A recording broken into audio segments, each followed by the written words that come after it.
Today's guest, Chazz Palminteri, will be appearing at Fallsview Casino, starring in A Bronx Tale, a one-man show, on March 9th, 2024. Don't miss the opportunity to see this spectacular star live in concert. You can purchase tickets for this event by going to fallsviewcasinoresort.com or ticketmaster.ca.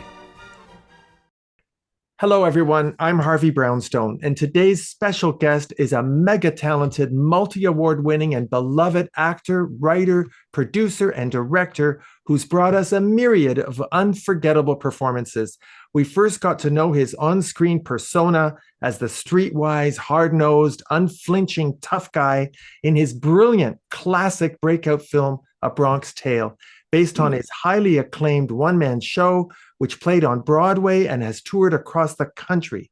Since then, he's shown amazing versatility in dozens of great movies, including Hurly Burly, The Usual Suspects, Diabolique, Mulholland Falls, The Perez Family, One-Eyed King, Poolhall Junkies, Running Scared, Once More with Feeling, and of course, Bullets Over Broadway, for which he was nominated for an Academy Award, a Screen Actors Guild Award, a Chicago Film Critics Association Award, and an American Comedy Award for Best Supporting Actor, and he won the Film Independent Spirit Award for Best Supporting Actor. On television, he's appeared on many shows and TV movies, including Glory Years, Peter Gunn, Excellent Cadavers, Boss of Bosses, and Unorganized Crime, which he also co-wrote and which won 11 major film festival awards. And who can ever forget him as Shorty on Modern Family? In recent years, he's taken his fabulous one-man show, A Bronx Tale, on tour across America, playing to sold-out audiences and getting rave reviews. In 2021, the show was voted Best Show of the Year in Las Vegas. And of course, our guest even played Sonny on Broadway in A Bronx Tale, the musical. When he isn't busy making movies, TV shows, and touring in his one-man show, he's hosting a highly popular podcast, The Chazz Palminteri Show, interviewing A-list celebrities, sharing life lessons and insights from a life well lived. I am delighted and deeply honored to welcome the one and only Chazz Palminteri to our show. Mr. Palminteri, thank you so much for being here. Well, thank you so much, Harvey. It's great to be here. Now, of course, everyone knows that your decision to write A Bronx Tale about your own story happened at a time in your life when you were not doing very well professionally. You've told the story many times of how you got fired as a doorman at the 2020 Club in Beverly Hills for not letting Swifty Lazar into his own party, which is really a very funny story. But my question is, do you think you still would have written the play if you had already been a hugely successful star? Wow, that's a really good question. I don't know. I don't know, Harvey. I was very fortunate because before Bronx Tale came out, I auditioned for Bullets Over Broadway, and I did get the part. So I don't know if that would have, I really, no one's ever asked me that before, and it's an amazing question. I was writing at the time, and I'm sure I would have found my way to that story because, as a 9-year-old, you don't forget something like that. And it always stayed in my mind, and I always wanted to write about it. I always wanted to write about my relationship with the wise guys and my dad. And I thought it would make an interesting movie. And finally, when I got fired from my job, I said, okay, now's the time to write it. Sometimes poverty is the best thing for you. It gets you off your ass and you say, okay, I've been saying I want to write this, so I better just write it. And I did. When you first wrote A Bronx Tale, why did you decide to make it a one-man show with you playing all 18 characters rather than making it a regular play with a whole lot of actors? Well, I knew it would be a lot easier to just do it myself, to control everything myself, but I had to figure out a way to do it. I said, well, if I could delineate who's talking, then I could probably do it. And that was the hardest thing. Sonny's mannerisms, his accent, Lorenzo's accent, his mannerisms, the young boy, the 9-year-old, the 17-year-old. And I just worked really at practice and I mean, I was an accomplished actor. It's not like, I was on Broadway and I'm a member of the Actors Studio, but I never caught a real break. But I knew I could do it, and I knew I could show myself off. And you know what? When Peter Guber saw it, and he said to me, he goes, "What you created was the greatest audition for an actor and the greatest pitch for a movie." And he was right, but instead of reading the script, people were able to see the movie on stage. They sure could. So what inspired you to turn A Bronx Tale into a musical? Well, that was really Bob and Tommy Mottola. And I said to them early on, just make a great musical. It has all the elements. And then finally one day, Tommy Mottola called me and said, I think you should do the musical. And I said, well, all right, but we tried a few composers, really great ones, but it didn't fit. And then I turned to them one day and I said, you know who I like to get? And that's Alan Menken. I said, this is a fable. And I said, and Alan Menken writes fables. They might be animated, but they're fables. And I said, I remember seeing the play Little Shop of Horrors. And I said, and he did doo-wop and R&B. And I said, he'd be the best guy for this. And I called him, and I knew him from a movie that I directed, that he wrote one of the songs, and he read the script and he just loved it. And that's how it started. Would you like to see A Bronx Tale, the musical, made into a movie? Oh, I would love that. I wouldn't want to play. I definitely don't want to play Sonny. I don't want to be in it. I just want to write it. I did one-man show, did the movie, did the musical. That's it. I want somebody, young and handsome and to play Sonny, and I want all new people. And I think that's the way I would want it. But I would love to see it turn into a musical, movie musical. Yes. Yeah, me too. Now, as you know, I'm coming to see your show in a few weeks, and I'm excited because everyone I know who has seen the movie, the musical, and your one-man show has told me that the one-man show is the best. That must be so gratifying. You know what, Harvey, it is. They say that to me, and I'm very, very flattered by that. And have you ever seen the one-man show? I'm going to see it in a couple of weeks in Niagara. Great. It's just one of those. It's the first time anyone on stage, an actor writer, wrote a script and played all the parts on stage by himself. And it just exploded, and it made me a star. And that was really the catalyst of how it all began. Oh, it sure was. Chaz, when you look back at your childhood and you compare your life with the lives of the other kids you grew up with, are you surprised that you've had the success you've had? No, I've always, I hate to sound like that, but I always knew I was going to be a success. My dad wrote, "The saddest thing in life is wasted talent." And my mother and father pushed us. And they used to tell us, if you dream, dreams are not just for sleeping. If you really, you could do anything you want. And I had two sisters. They weren't in A Bronx Tale because I wanted it to be just focused on the boy. But my two sisters were very successful, way before me. And then I became successful. It's really, my father and mother said, don't waste your talent. Whatever you do it really good. And I really have them to thank for that. When your father told you, don't waste your talent, did you know specifically what the talent was that he was referring to? Well, at 10 years old, at 10 years old, I wanted to be in movies. I said, I remember my mother taking me to the movies. And I said, I want to do that. I could do that. And I just was fascinated with movies, And when I was like 14, I started writing. I would write poetry. I would write little short stories. And it was just one of those things that, I grew up in a neighborhood where guys didn't do that. But I don't know. I felt like I was different, I just was different.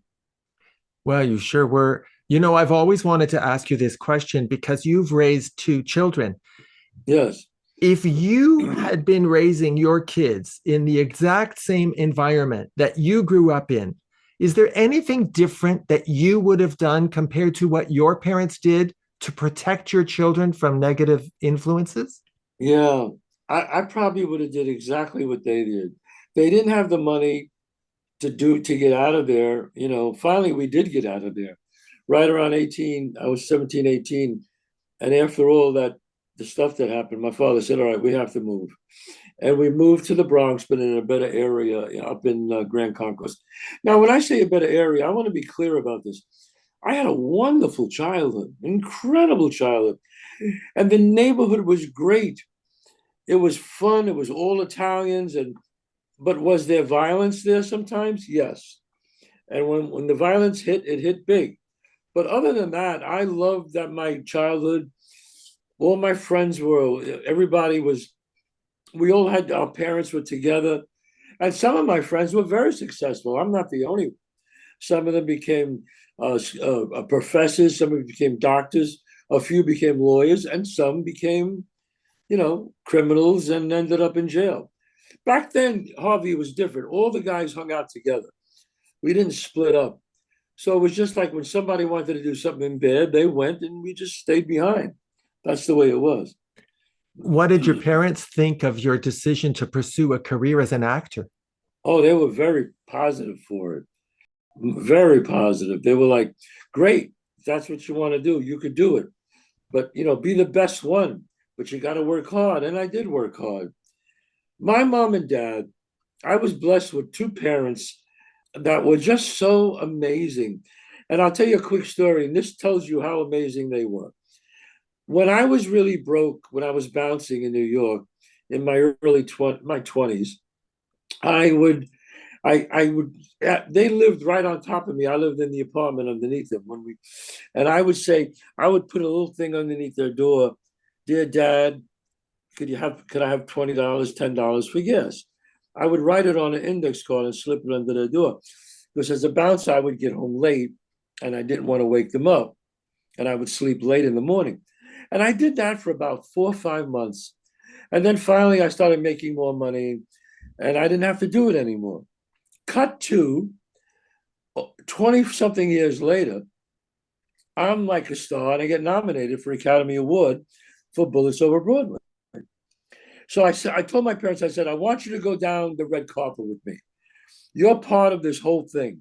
So me and my new wife and my mother and father, we got the limo, of course, they pick you up and we got to the red carpet and Joan Rivers and everybody's there. And we're just about to get out of the car with the next car to get out. And my mother says to my father, why don't you give it to him now? And my father says, okay. And he hands me an envelope. And I hold the envelope and I take out all these index cards. And I see $10, $15. And I say, what's this? He goes, you don't remember those? I said, no. I go, wait a minute. Are these the cards? And he said, yes. My father said, we saved those cards when you were in your 20s because we knew this day was going to happen. That is so remarkable. I know. You don't get to choose your parents, but you got two gems and you took everything that was the best out of them. It's just phenomenal how proud you made those parents. Yes, thank you. And again, I have to say, my two sisters, one of my sisters was a brainiac. She was, bachelor's, 2 master's degrees. She did great. My other sister, great student, started travel agencies, she got 39 travel agencies, sold them for millions. So 3 of us were all very successful. I was the last one. My 2 other sisters were success before me, but I had great parents. Now, of course, Chaz, it's very well known that you were offered $1 million by a major studio to sell your script for A Bronx Tale, but you refused. You refused, even though you had only $200 in the bank, because they wouldn't let you be the screenwriter and they wouldn't let you play Sonny. Exactly, yeah. Where did that confidence come from that you just knew to hold out until the right offer came along? Where did that come from? Harvey, people ask me that, and And my own shrink, I've been in therapy a long, I've been in therapy a long time, and he said to me, he says, "You're an anomaly. I never met anybody like you." He goes, and I mean that. He goes, "I never met anybody this confident." And I just knew. I said, somebody's going to do this. It went from 250 to 500 to $1 million. And I had less than $200 in the bank, but I just said, you know what? It's too good. Somebody's going to cave in sooner or later. And then one night I did the show, standing ovation as always. I walked off and the stage manager said, "Hey, Robert De Niro's in your dressing room. He just saw the show." I said, "Wow." And I walked into the dressing room. There was Bob De Niro. And he said it was amazing. He said, "That was a great show." And he goes, "You were great." I said, "Thanks, Bob." And he said, "I know what's going on in Hollywood." He goes, "Let me tell you how I feel. I think you'll be great as Sonny.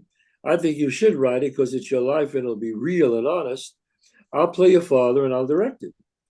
And if you shake my hands, that's the way it'll be." I shook his hand and that's it. That's what happened. Well, not since Sylvester Stallone and Rocky had anyone Right. done what you did. And in 1991, you actually made a movie called Oscar with Sylvester Yeah. Stallone. Did he give you any advice? Yes. It's funny. You ask very good questions. I spoke to him and he says, "Oh, yeah." He goes, "I heard what's going on with you." I says, "Yes, Sly." And I said, "I just want to let you know that after you did what you did, it gives me hope that maybe I could do it." And he said, "Well, if you really believe it, then just, stick to your guns and go with it." And that's all he said, but it was very helpful. Everyone knows, of course, that you wrote the screenplay for the movie. I've always wanted to ask you this question too. I think you can tell by now that I'm quite a big fan. Yes, thank you. When you were filming the movie, Chaz, were there any times when Chaz, the screenwriter, had a conflict with Chaz, the actor? No, no, not too much at all. No, no, not at all. I mean, I was blessed with Bob De Niro, who was such a wonderful director. He was so collaborative with me and asked me. I mean, look, Bob had his opinions about, making in the screenplay, they send for the little boy to come see Sonny. In the one-man show, Sonny just sits down on the stoop and talks to him. And Bob said, I don't think this is real enough. We have to make this more real. And because he felt in a screenplay, you're seeing it. In a one-man show, you can get away with it. And I resisted a little bit in the beginning, but he explained how, and I did it, and he was right. So we would work together really wonderfully like that. When you look at the enduring success of A Bronx Tale over the last 30 years, what do you think it is about the story that resonates with people so much? It's that I wrote this like lightning in a bottle. It's like these archetypes. It's the father. Everybody can relate to the father. The mother. Everybody can relate to the mother. The boy. The young boy. It's like you don't know. See, Bronx Tale is not a gangster movie. Goodfellas, probably one of the great movies of all time. That's a gangster movie. Godfather, a gangster movie. A Bronx Tale is a family movie. That's a family movie. It's about a coming of age of a young boy. And everybody who's been through life recognizes that and they go through the same things. I mean, there's certain stories that are just enduring. They last forever. And A Bronx Tale is one. People can just relate to it. It was a hit on Broadway 30 years ago, and it's a hit again. Harvey, it's one of those things that people cry, they laugh, they cheer. Who was it? Alfred Hitchcock used to say, "There's only three things you can do to an audience. You can make them," and he goes, "and if you do two out of three, you got a hit. You can make them laugh, you can make them cry, or you could scare them." And in Bronx Tale, I do all three. So it just works. It just works. In my opinion, there's three movies, classic movies that are about a little boy that really stand out. There's E.T., there's A Christmas Story, and there's A Bronx Tale. And Yes. I just Somehow, whenever I see you on screen, I still see that little boy. Do you feel him still inside you? Oh God, yes. Yes. That's why I'm able to play the little boy. Because people go, wait a minute, you play the 9-year-old boy? I go, yeah. They go, how do you do that? That's impossible. I go, I can't explain it. You have to see the show. I can't explain it. You just got to be committed and you got to go for it.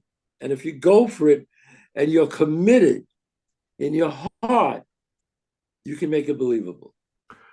I know you've been on stage touring the one man show across the country. I'm going to be seeing it in Niagara Falls very soon. Do you like being on stage as much as making movies and TV shows? I like being on stage more. I really More. do. Yeah, more. Yeah, I enjoy it.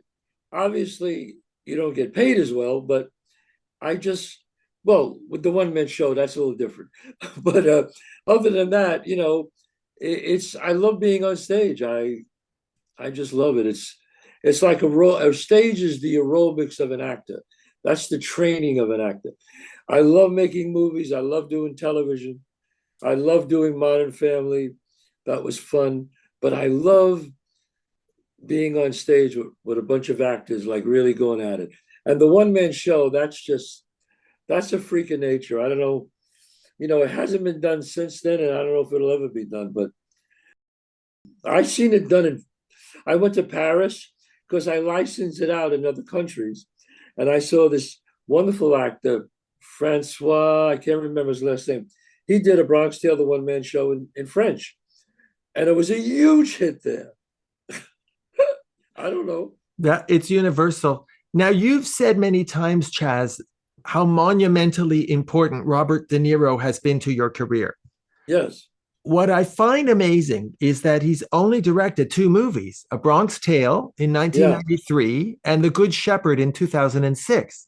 Yes. I know he co-directed A Bronx Tale, the musical, but are you surprised that after the huge success of A Bronx Tale, the movie, he hasn't done more movie directing? Yeah, I wish he would because he's a great director, but, he explained it to me.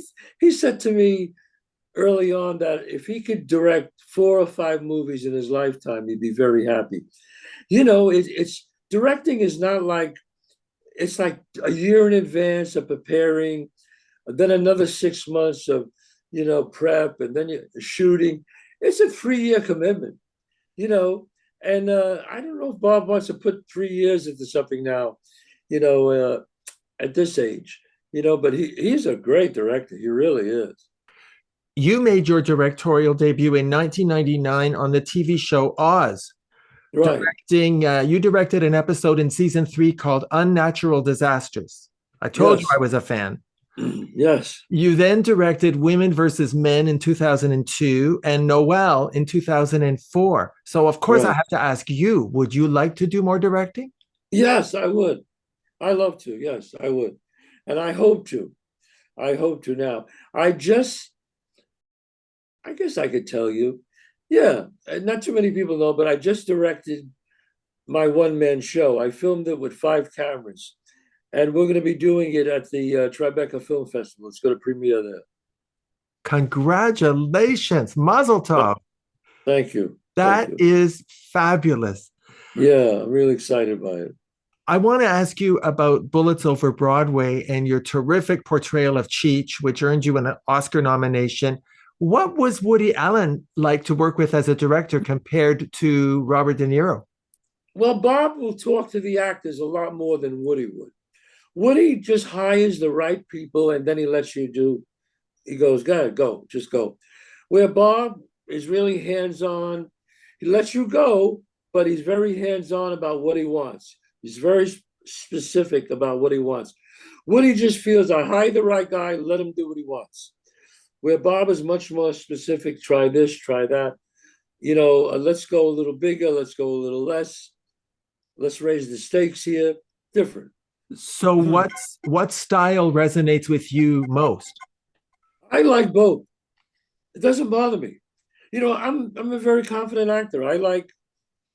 If you could tell it's a good director, you could tell when they have when they're holding you up like, hey man, I'm gonna hold, don't worry about it. You're not gonna get embarrassed. This is what I want. You could feel a director who's not really good. They just don't know what to do. They're like swinging at the fences. And when that happens, that's a terrible thing. Then all the actors look at themselves and we say, well, it's time to save your own ass time. That's what we do. Well, Bullets Over Broadway for me was the movie that proved to everybody that you could do comedy. Yes.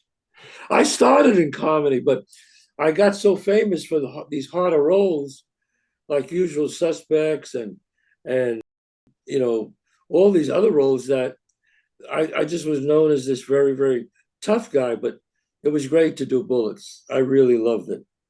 Well, you did a few other comedies, including Faithful with Cher and The Yeah, Perez Family with Marissa Tomei, Alfred Molina, Angelica Houston, and Analyze yeah, This was a comedy. And of yes, course, everybody loved you on Modern Family as Shorty. Do you yeah, enjoy the chance to be a comedic actor? yes, very much, very much. I enjoy it because it shows my range. And when you see Bronx Tale, the one man show, it's funny. It's actually more funny than the movie and the musical because I'm able to be free and do what I want. So you'll see. I can't wait. In 2001, you starred in a terrific TV movie called Boss of Bosses, in Mm. which you played the New York mob boss Paul Castellano. How do you prepare for a role when you're playing a real person? Well, I read everything I needed to know about him. And then I knew some people who definitely knew him really well. And I would ask them questions about him. Nothing personal about crime or anything. I just asked them personal questions about how Paul would handle this and what kind of guy he was and what was his temper like and what was his feelings like. And they were nice enough, to tell me. And it helped me a lot. It helped me a great deal. In 2004, Chaz, you were in a really powerful movie called One Last Ride Mm, about a compulsive gambler. You played Tweet, the bookie. Did yeah. you know that that movie is regularly played at Gamblers Anonymous meetings? I heard about that. Yeah, I guess it's true because you're about the fifth person who told me that. So that's nice to hear. I'm very proud of that movie. It's a good movie. And one of my favorite Chazz Palminteri movies is Once Upon a Time in Queens, Yeah. co-starring the wonderful Paul Sorvino. Can you share some memories with us of making that movie? Yeah, Paul is a real consummate actor and he's fun, but when the camera starts rolling, when we're there on the set, he's very serious. So I kind of like that, and we hit it off really well. And there's actors who are givers, and Paul's a giver. He would give to me and I would give back to him. I want him to be great. He wanted me to be great. And that's the best kind of actor. He's a wonderful actor, and I miss him dearly. And you've also worked with so many great directors. I mean, Yeah. just to name a few, in addition to Robert De Niro, I can think of John Landis, Woody Allen, William Mm. Friedkin, Paul Mazursky, my good friend Bobby Moresco, who was on our show last year. Yeah. He directed you in One Eyed King. Yes. Do you have a favorite director that you've worked with? Well, I mean, I would have to say Bob De Niro and Woody, and also I really liked the Freakin, Bill Freakin. He was really. I learned a lot from Freakin about camera movement and cameras and actors because Bill Freakin always moves that camera and always has an idea like a storyboard in his head. And wanting to be a director, I would just watch him on the set. And I really liked Lee Tamahara on Mulholland Falls. I thought he was a wonderful director, very much. Now, just over 2 years ago, you started a podcast, Chaz, and you've now filmed close to 200 episodes. Your show is Yeah. incredibly motivational. You share a lot of important life lessons. I'm very moved by it. What inspired you to become a talk show host? What happened was when COVID hit, the TV series stopped, the movie stopped, and I just said, wow, all right, I'll write a little bit. And then a very dear friend of mine, my best friend, said, let's do a podcast together. He was assistant attorney general. He was inspector general of New York, assistant. We grew up together, and he passed away in COVID. And I was just destroyed. I was so broken up, but I know he said we should do a podcast. And now I do the podcast because he inspired me to do it. And right behind me is his picture. If you ever watch it, there's a photo of a man, and that's Phil Folia, great man. And I just started doing it because I was bored, being home, and it just took off. And I just enjoy doing it. Well, it's wonderful. And, in many ways, your podcast to me feels like therapy. It gives me a shot in the arm. So I'm a little surprised to hear you say that you go to therapy, because here you were, a confident young man raised by parents that were very validating, really reinforced your dreams. You had the guts to say no to a major studio when they were offering you $1 million. Right. You're giving therapy to hundreds of thousands of people on your podcast. Right. What in the world do you need therapy for? You're the most together guy I've ever met. Well, everybody has their demons, Harvey, so I went. In fact, when I saw him, he's a very famous, a psychiatrist in Hollywood. His name is Dr. Phil Stutz. In fact, they did Jonah Hill did a documentary on him. Brilliant guy. I went to him before I made it because I felt like something was going to happen. And I said to him, he goes, well, what's the matter? I said, I really got no problems, really. I said, but I know I'm going to be very famous soon, and I want to be prepared. And he looked at me and said, no one's ever said that to me before. So I started seeing him, and you find out as you talk things that maybe bother you. And I learned a lot. But he said, I'm the only guy who never talked about acting. I never talked about confidence or acting. I would talk about other things, that I wanted to learn from. And I became a better actor and a better writer because of that. I think it's amazing that the fact that you knew that you should talk to somebody to prepare yourself for fame is the biggest proof that you did not need therapy. He said that to me. He goes, you sure you want to do this? And I said, yeah, I got things on my mind. And I want to be sure that I don't want to blow this thing. If it happens, but it's going to happen. I know it's going to happen, I used to say. And it did. I knew it was happening soon. I said, it's going to happen, and I want to be prepared for this. And it really helped me a lot to understand stardom, Harvey, is really, really hard. Stardom is hard for anybody under the age of 30. Why do you think all these guys end up in rehab or they destroy their career? It's like a brick. You're eating bricks every day. And before you know it, I was an unknown actor who was on Broadway, but nobody knew me. I went from that to starring with the greatest artist in the world, Robert De Niro, traveling all over the world in private jets, then the Academy Award nomination.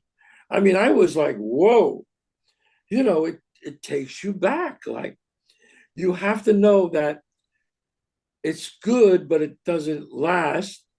And you have to prepare yourself for the cold times. And being in therapy was a great benefit for me. The thing about you that I've always sensed, just as a very loyal fan, is that I believe you have very, very good instincts and intuition about people. There's something about you, the way you were raised, the lessons you learned in the Bronx, something that makes me feel that you know who you can trust and that you won't be wrong. Absolutely. I was born, and I say this, I hope it sounds modestly, I was born with X-ray eyes. I could look at a person and feel their aura, that if they're a good person or a bad person, if I trust them or I don't. And usually, most of the time, I'm right. I don't know. I was born with this. Everybody has a gift. And that was my gift. People say to me, I was not a great student in high school. I was okay. I just got by from the skin of my ass. When I went to college, I started applying myself, and I went, well, wait a minute. I'm smart. I sound like Fredo. But I went, wait a second. But I didn't realize I had dyslexia, and that's what hurt me. But I found out later there's an advantage to have dyslexia. one part of my brain is this way, but the other part of my brain, I can look at a script, or I can write a script and look at blank paper and go, oh, I see the movie. Oh, yeah, yeah. And I could just see it. It just goes in front of me. It's strange. But so, I mean, and I see people like that. I could just see through them. And usually I'm right. You're absolutely right about me. Well, I'm wondering how important is that skill you have, that gift of being able to read people? How important was that in your ability to manage being famous? Beyond important.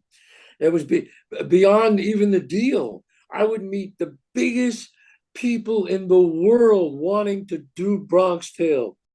A-list directors, A-list producers, studio heads. Everybody wanted Bronx Tale. And I would sit with them and I would talk to them. But one of my rules was I had to be play and pay, which not play or pay, play and pay, which nobody gets that. That's like they can't make the movie without you. They all wanted, some wanted to give me play or pay. That means they could fire me, but they got to pay me. And I didn't care about that. I said, no, I have to play Sonny. And some said, well, we'll give you, you could trust me. And I just said, no, no. And De Niro was the only one. I looked him in the eye and I knew it was going to be okay. I just knew it, you know. Did any of those big shot executives ever apologize to you or acknowledge that they were wrong? One said, wow, he didn't say he was wrong. He just said, you made a great movie. You know, you went with the right guy. That's what he said to me. And another one said that he was sorry only because he was a director. And I just said, I kind of told him, I said, look, you came to I read about people before I meet them. And I said, I heard about you. You got out of film school 8 years ago. And you came here and somebody gave you a break. And now you're a big director. I said, don't I deserve the same break that you got? And he said to me, you're right, Chaz, I understand. And we shook hands and we left. Later, when I saw him, he came to me and apologized. He said, you know, I remember what we talked about. He goes, you did the right thing. And that was very nice of him. That's big for Hollywood. You know that. Yes. That's Yes. big. Now, you talk a lot on your show about your Italian heritage. So I want to ask you, Chaz, is it important to you to be a good role model and ambassador for the Italian American community? Oh, absolutely. I think about that all the time. You know, I want to be a good role model, especially for my children. And what my father did with me about wasted talent, I do that with my kids. I give them cards in their room. The saddest thing in life is wasted talent. And they're both very successful. You know, my son graduated Berkeley in Boston, top musical school. And my daughter is a senior at University of Michigan, the top school for the arts. So it's important that you know, if you're going to talk the talk, you got to walk the walk, you know. And I try to be a good role model to people. And I'm very happy about that. You know, I'm very proud of being Italian American. I'm proud to, like, especially Italians. We're the last ones always to get beat up, you know. But I always say, hey man, you know, I'm not in the mafia. I was never in the mafia. I'm not a tough guy. I was always a man I was an artist, and you know, I never try to be something that I'm not. And I've always said that. Yeah, I play tough guys. that authenticity and that sincerity is what makes you so memorable on the screen. I'm sure you know that.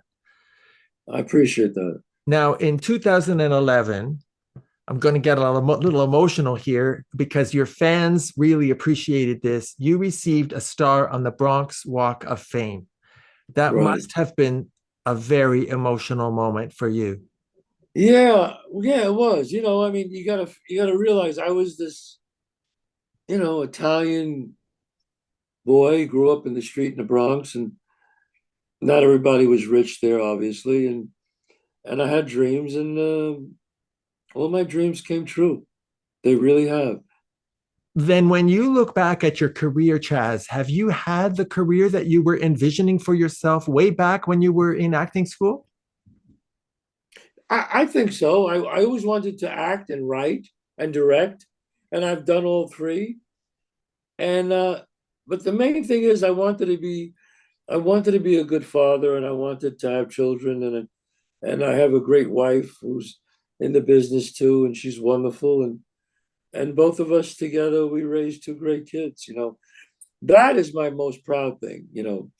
I mean, to me, and this is my opinion, I think you could have all the success in the world, but if you fail as a father, I think you're still a little bit of a failure. You could never have failed given the parents you had, that's for sure. Yes. Do you have any interest in sitting down and writing a memoir? I've written about 200 pages already, but I have to get back at it again. And I always feel like my best is yet to come. Like I got these great scripts that I'm writing now, and I think I'll just do it a little when I'm a little older. Yeah, I think you'll know when it's the right time because you do have Yeah, such good instincts. And right now, you're too busy in the present. You're not interested in contemplating the past, but the time will right. come. And then Yes, I'm going to be banging on your door asking you to come back to promote that book. I will be there, Harvey. You're a terrific interviewer. Terrific. Oh, I well, like people who do their homework, and boy, you do your homework. I can tell you that. oh, thank you, Chaz. Well, I only have one more question for you. Are you ready? Sure. Yes, go ahead. With your legendary on screen personality, how in the world did you manage to never be in a single episode of The Sopranos? Well, that's a long. Well, I'll just make it a short story. What happened was I was offered the role of Tony Soprano. Okay, very early on in 1997, and I read the pilot and I loved it. It was great. But at that time, I just came out of the hospital because I had throat cancer, and I was fine, but I was so weak and tired that the doctor said, you know what, you need 6 months to get back on your feet and relax. So I couldn't do it. I didn't want to do it. I wasn't ready to do it. And I think, if I'm not mistaken, that David Chase, because it was very secret about what happened to me. And I think he just thought I turned him down. And I don't know. I was never on it. I was never asked to be on it again. That's the honest to goodness truth. Well, I'm glad we've cleared that up because people always want to know that. Well, I want to tell you something, sir. You are, of course, always identified with that classic line of your father's from A Bronx Tale. One of the saddest things in life is wasted talent. Let me Right. tell you, sir, that you have most certainly not wasted your extraordinary talent. You made your dear father and mother so very proud. And I just want to thank you so much for sharing that talent with the world. Thank you so much for taking the time to appear on our show. Thank you so much, Harvey. It was wonderful. Thank you. God bless. Our guest has been the legendary Chazz Palminteri. If you haven't yet seen his incredible one-man show, A Bronx Tale, please go to his official website, chazzpalminteri.net, and you will see his tour schedule there. You can also learn more about Mr. Palminteri's career and buy his merchandise. And don't forget to subscribe to the Chazz Palminteri Show YouTube channel and watch his wonderful podcast. My name is Harvey Brownstone. Thank you to my producer, Steve Silver, my director of programming, Deborah Batsafin, my production assistants, Rosa Puzo and Robert Monaghan, my PR directors, Eileen Shapiro and Jimmy Starr, and my entire team at the XPTV1 network in the UK. Thank you all for joining us. See you next time. Thanks for watching. Be sure to check out all the great interviews on the Harvey Brownstone Interviews YouTube channel. Don't forget to subscribe and ring the bell to be notified when new videos are posted.